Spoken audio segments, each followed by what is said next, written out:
intro, intro.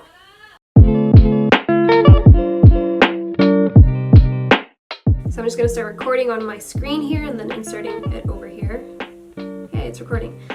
So on the home screen here, I have mail, photos, camera, all that usual stuff that you know about, so I'm not gonna go through it.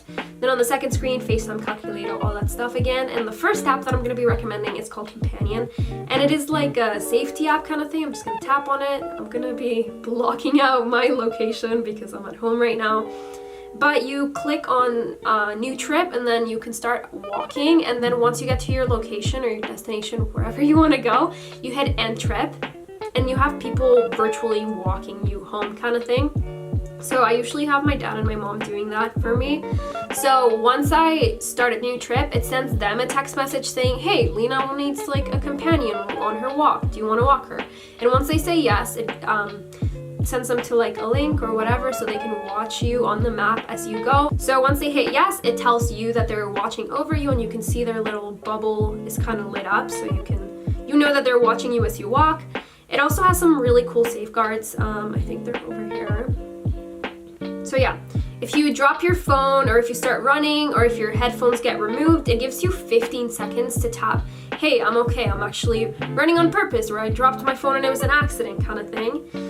But if you don't hit it, it enters alert mode. But yeah, it's a really nice safety app to have. I remember when I was living back on campus, when I would be walking alone at night, it was a really nice thing to have. I definitely recommend it for any ladies because it can be kind of sketchy to be walking alone.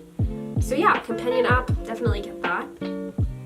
Then I have my extras folder. It's like find my friends and find my iPhone, whatever, all that stuff. Then I have my social folder with Facebook, Instagram, Twitter, all that stuff. And then the second app I'm going to be recommending is called Snug, and it is so cool. If you're into the whole Instagram feed thing, it basically lets you plan out your feed.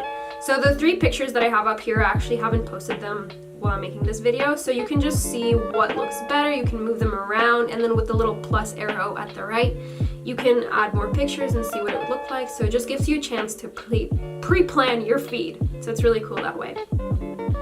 Moving on from that, I have Periscope, Better, and then the health folder is where most of the apps that I'm going to be recommending are. So the third app, I guess it's 2 apps, but I'm just going to put it into one. It's the Nike Run Club / Nike Training. The Nike Run Club tracks your runs, and it's nice because you can also do it while you're on the treadmill. So it tracks like your distance and your pace and all that stuff. It's so good that it does it on the treadmill because it's so freaking cold outside and I don't like running in the cold.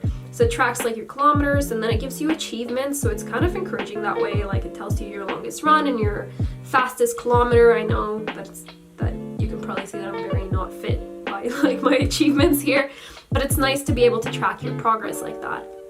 And then the Nike Training Center, there's a whole bunch of workouts, and it shows you how to do them, and it times you as you go, and it gives you technique things and things like that, which is really nice.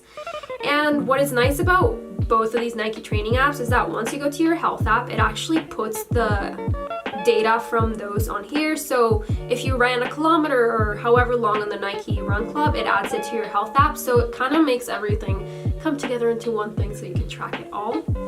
That's good. Then I have Flow and PinkPad, which are just period tracking apps, because you know you gotta track that period, unless you're on birth control, I guess.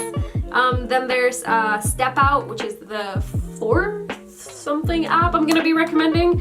If you're really bad at getting out of bed like me, you need this. When you set on an alarm, once the alarm goes off, you need to step out of bed and walk around. Like you can set, I need to walk 10 steps before the alarm shuts off, and it will only shut off if you actually walk around or move around. So you can't really get out of it, and it really forces you to get out of bed, which is really nice for all you lazy people, me. Then there's Sleep Cycle, which is another sleeping kind of thing, obviously. It just tracks your sleep cycle. Duh, that's the name of it. And it wakes you up at the best point for waking up is in your sleep cycle kind of thing. So if you say, hey, I need to wake up at 8:30, it gives you a window. I have mine set up as 20-minute window, but it recommends 30.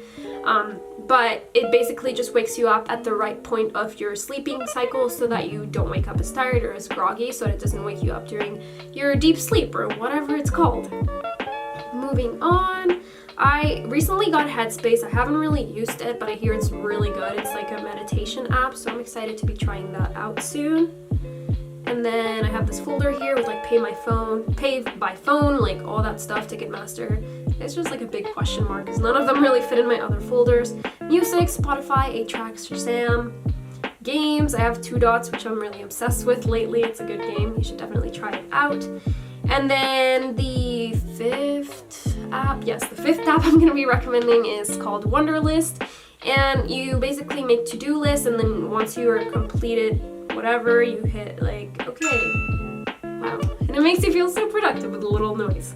So it's good to have. I find that it's really good for me to be making lists. And that's basically all there is for this one folder here that I'm going to be talking about. Google Drive, Docs, other things. Oh, and then one other app I want to talk about quickly. If you have a Canon camera and you don't know this, there's this app called Canon Camera Connect, and you can just connect it to your camera and download the pictures from your camera right away, or you can just use it as a controller when you're taking pictures or when you want to start video. Super, super useful. Definitely recommend it. Netflix, IMDb, all that good stuff. Bisco. I actually haven't really used Winscribe. I downloaded it recently. Got it so that I could watch TV shows in the US and didn't work, so kind of bummed out. It's okay.